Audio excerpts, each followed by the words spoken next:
Olá pessoal, eu vou passar. Estamos aqui hoje iniciando o curso de Matemática Básica. Meu nome é Rivelino. E antes de iniciar o curso, a gente vai ter aqui uma pequena conversa sobre como é que vai ser a metodologia do curso. A gente vai trabalhar através de resolução de problemas. Vocês vão receber um TD, né? Já deve estar aqui no site, no módulo PDF. Aí vocês vão imprimir e vão tentar resolver as questões. A ideia é essa, que vocês tentem resolver as questões antes, para depois a gente poder discutir e você ver onde é que está a sua deficiência. O objetivo dessas questões é desenvolver com vocês estratégias para que a gente consiga resolver questões que possam ser utilizadas em outros itens nos concursos de uma maneira geral. Tá? Se você for capaz de desenvolver determinadas técnicas de resolução de questões, quando você se deparar num concurso com qualquer questão nova, às vezes, por ela ser nova, você vai sentir uma dificuldade, mas ela vai recair em alguma técnica que a gente já viu, tá certo? Queria também agradecer aqui ao meu amigo Sérgio pela oportunidade que ele está dando e a vocês por permitirem que a gente entre aí no site, junto a vocês, na casa de vocês, no computador de vocês, para poder ajudá-los. Obrigado por tudo. Vamos iniciar a aula. Resolução de problemas, questão 1. A prefeitura de uma certa cidade fez uma campanha que permite trocar 4 garrafas de 1 litro vazias por uma garrafa de 1 litro cheia de leite. Até quantos litros de leite pode obter uma pessoa que possua 43 dessas garrafas vazias? A prefeitura de uma certa cidade fez uma campanha. Como é que é o problema? Eu fiz aqui um esquema para você entender melhor. A prefeita lançou a seguinte campanha. Você chega à prefeitura com 4 garrafas de 1 litro vazias e troca essas 4 garrafas de 1 litro por uma garrafa de 1 litro cheia de leite.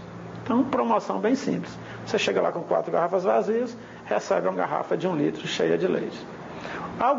Uma determinada pessoa tem 43 dessas garrafas vazias. E a pergunta é, até quantos litros de leite essa pessoa pode obter? Rivelino, questão fácil. Realmente é uma questão fácil. Então vamos começar. Qual é a ideia dessa questão? A ideia é você agrupar essas 43 garrafas de 4 em 4. Cada grupo de 4 você troca por uma garrafa de 1 litro cheia de leite. Então vamos lá. Se você tem 43 garrafas vazias e você for agrupar de 4 em 4, o que é que vai acontecer? 43 dividido por 4 dá 1, 1 vezes 4, 4, para 4 nada. Baixo 3 não dá para dividir, 10. Ora, com 43 garrafas vazias, você consegue 10 grupos, formar 10 grupos de 4 garrafas. Esses 10 grupos correspondem justamente às 10 garrafas cheias que você vai receber. Rivelino, foi fácil. 43 por 4 deu 10 garrafas cheias, acabou a questão. Não acabou. Não acabou? Não. O que é que está faltando? Preste atenção na pergunta. Ele pergunta assim, até quantas garrafas de 1 litro cheia eu consigo receber? Até quantas? Ora, se você tem 10 garrafas cheias e tem 3 vazias, você pode muito bem secar essas garrafas. Você seca essas 10 garrafas, junta com essas 3, e agora você vai ter um grupo de 13 garrafas vazias. Mas, Rivelino, e eu posso secar as 10 garrafas? Pode, as garrafas são suas. Você seca, coloca num balde, numa bacia, onde você quiser. E agora, com essas 3 garrafas, de posse dessas 3 garrafas vazias, você vai voltar à prefeitura. Chegando lá, o que é que o rapaz da prefeitura vai fazer? Vai pegar essas 13 garrafas e vai agrupar de 4 em 4. 13 dividido por 4 dá 3. 3 vezes 4, 12. Para 13, 1. Rivelino, quer dizer que ele vai me dar mais 3 garrafas cheias. 3 garrafas cheias. Exatamente. ele vai lhe dar mais 3 garrafas cheias. Adivinha o que é que você vai fazer? Você vai chegar em casa, pega essas 3 garrafas cheias, seca novamente e junta com essa e você volta à prefeitura com mais 4 garrafas. Vixe, Rivelino, quer dizer que eu ainda vou ganhar mais uma. Exatamente. Você tem 4 garrafas. Quando você chegar à prefeitura, o rapaz vai receber as 4 e vai lhe dar uma garrafa cheia.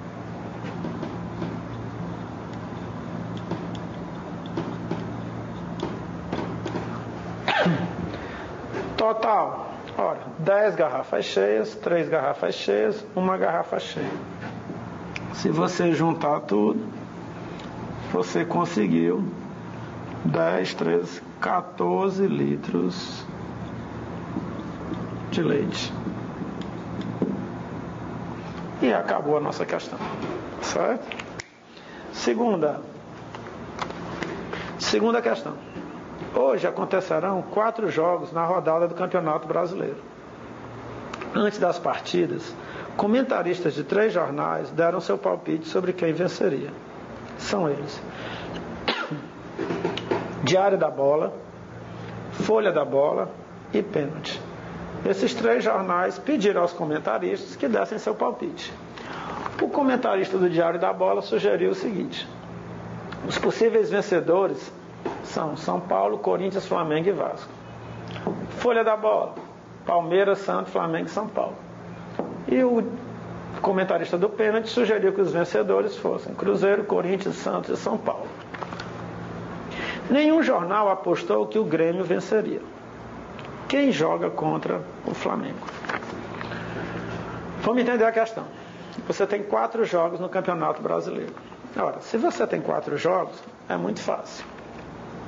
4 jogos correspondem a 8 times, porque cada jogo são 2 times. Então você tem 4 jogos e 8 times. Desses 8 times, um deles joga contra o Flamengo. A pergunta é: quem jogará contra o Flamengo? Então vamos lá. Como é que eu vou saber, Rivelino? Ora, é fácil. Procure ver o que está nas entrelinhas do que cada comentarista diz. Comentarista do Diário da Bola. O comentarista do Diário da Bola, ele diz que os possíveis vencedores são São Paulo, Corinthians, Flamengo e Vasco. A partir do que ele diz, se você pensar um pouquinho, você vai perceber que o São Paulo, ele jamais poderá jogar contra o Flamengo. O São Paulo, em hipótese alguma, poderá jogar contra o Flamengo. Mas, Rivelino, por que não? Simples.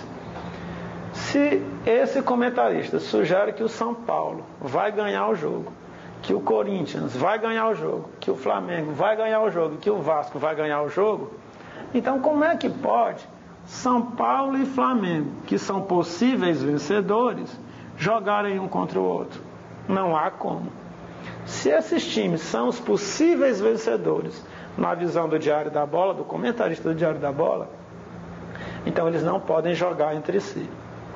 Conclusão: nem São Paulo, nem Corinthians, nem Vasco podem jogar contra o Flamengo. Nenhuma dessas 3 equipes. Vamos para o segundo comentarista. Comentarista da Folha da Bola. Folha da Bola sugere que os possíveis vencedores são Palmeiras, Santos, Flamengo e São Paulo.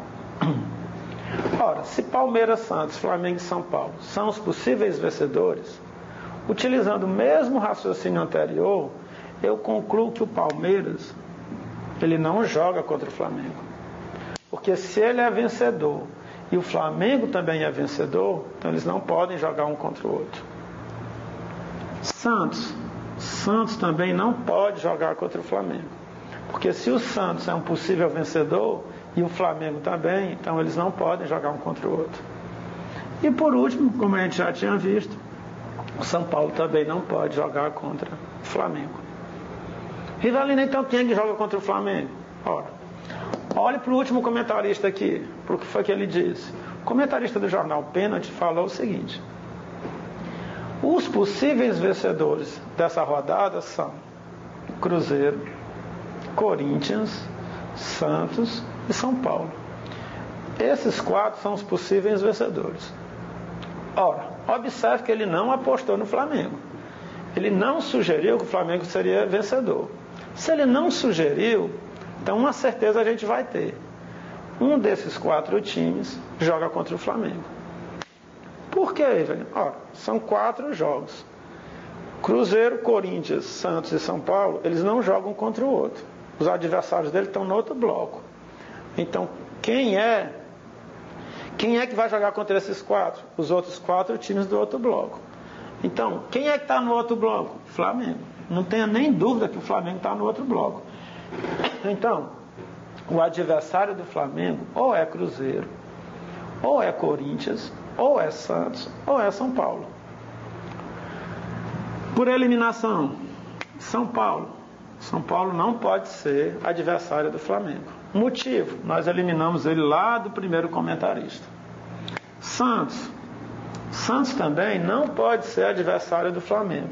Motivo, nós eliminamos o Santos a partir do segundo comentarista. Corinthians. Corinthians não pode ser adversário do Flamengo. Motivo, nós eliminamos o Corinthians lá do primeiro comentarista. Ora, se o adversário do Flamengo está nesse grupo aqui, não pode ser São Paulo, não pode ser Santos, não pode ser Corinthians, então a gente não tem dúvida. O adversário do Flamengo é o Cruzeiro. Já é? Então vamos lá. Ai, velho, estou começando a entender. Observe que a primeira questão a gente trabalhou com desenhos, com figuras, gravuras.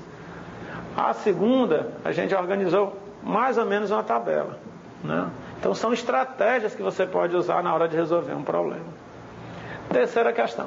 Vamos para a terceira. Quando o Joãozinho estava fazendo uma prova de múltipla escolha, apareceu a seguinte questão: qual a quantidade de letras de todos os itens falsos dessa questão? Quando o Joãozinho estava fazendo uma prova de múltipla escolha, apareceu a seguinte questão: qual a quantidade de letras de todos os itens falsos dessa questão? Vixe, velho, como é que eu vou saber a questão dessa? Qual a quantidade de letras de todos os itens falsos dessa questão? Mas como é que eu vou saber a quantidade de letras de todos os itens falsos se eu não sei quem é o item verdadeiro? Aí é que está. A dificuldade é justamente isso, entender a questão. Se você entender, você vai perceber o seguinte: você vai perceber que você vai ter que admitir quem é o item verdadeiro. Já que você tem 5 itens e você não sabe qual é o item verdadeiro, então você vai ter que admitir um deles. Vou admitir que o item verdadeiro é o item A. Ora, partindo do pressuposto que o item verdadeiro é o item A, então o item B, C, D e E são os itens falsos. E se o item B, C, D e E são os itens falsos, então a soma da quantidade de letras de cada item desse tem que dar 47. A gente só tem que verificar. Então vamos lá. 48, 3, 6, 7, 8, 9, 10, 13. 48 tem 13 letras. 50, 3, 6, 9. 50 tem 9 letras. 51, 3, 6, 9, 10, 11, 12. 54, 3, 6, 9, 10, 3, 6, 9, 10, 13, 16. Se o item verdadeiro é o 47, então a soma da quantidade de letras de todos os itens falsos tem que dar 47. Vamos lá. 13 com 9, 22. 22 com 12, 34. 34 com 16, 50. Opa, somei a quantidade de letras dos itens falsos. Deu 50. Se essa resposta fosse verdadeira, então a soma da quantidade de letras dos itens falsos teria que dar 47 e não 50. Conclusão: esse daqui não é o item verdadeiro. E aí, velho, o que é que a gente vai fazer? E aí a gente vai admitir que esse item é falso, né? Você tem certeza que ele é falso, e vai admitir que o item B é o item verdadeiro. E aquele agora é um item falso, com certeza. Se esse item B é o item verdadeiro, então a soma da quantidade de letras dos itens falsos tem que dar 48. Como é que eu sei? Somando. Vamos lá. Vou pegar aqui o 47. 3, 6, 7, 8, 9, 10, 13. Vou somar 13 com 9, com 12, com 16. Ora, essa soma a gente fez há pouco tempo. 13 com 9, com 12, com 16. Vai dar essa mesma soma, né? 13 com 9, 22, 22 com 12, 34, 34 com 16, 50. O item B está escrito 48. Se esse item B está escrito 48, se ele fosse o verdadeiro, então a soma da quantidade de letras dos itens falsos tinha que dar 48. Mas não deu. Deu foi 50. Conclusão, esse item não é o verdadeiro.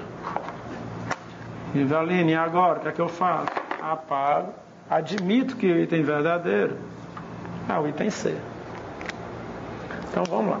Se o item C é o verdadeiro, 50, a soma da quantidade de letras dos itens falsos tem que dar 50. Vamos somar. 13 com 13 dá 26. 26 com 12 dá 38. 38 com 16, 54. Opa, somei esses 4 itens, deu 54. Tinha que dar 50. Por que tinha que dar 50? Porque, de acordo com o problema, a soma da quantidade de letras dos itens falsos, né, teria que dar 50. E não dá, tá certo? Conclusão, o item C não é o item verdadeiro. Apago o item C. Vou admitir como verdadeiro o item D, 51. Se o item D for verdadeiro, a soma da quantidade de letras dos itens falsos tem que dar 51. Então, quais são os itens falsos? A, B, C e E. Vou somar as letras. Se der 51, ok, está resolvida a nossa questão. 13 com 13, 26. 26 com 9 dá 35. 35 com 16, 45, 51. Beleza. Ó, somei a quantidade de letras do item A, B, C e E. Quando eu somo a quantidade desses itens, a quantidade de letras desses itens, a resposta dá 51. Então 51 é o nosso item verdadeiro. Joia? Então por hoje a gente fica por aqui, nossa primeira aula. E a partir da próxima a gente continua a resolução dos problemas. Até a próxima, se Deus quiser.